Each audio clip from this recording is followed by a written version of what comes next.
Ďakujem pekne. Takže vážení hostia, ešte raz príjemný večer. Prajeme všetkým aj my ako hudobná skupina Disk zo Solčian. Krásna atmosféra, čo dodať. Ani sme si nepredstavovali, že takéto skvelé publikum tu bude.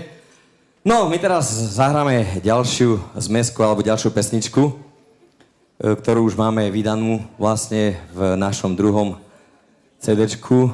Toto sme si vydali minulý rok.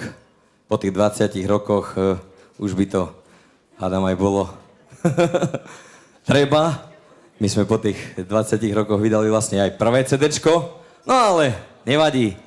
My sa rozbehneme a my to už dobehneme potom ešte tých ďalších 20 rokov. Takže ďalšia pesnička, Studnička malá, nech sa páči.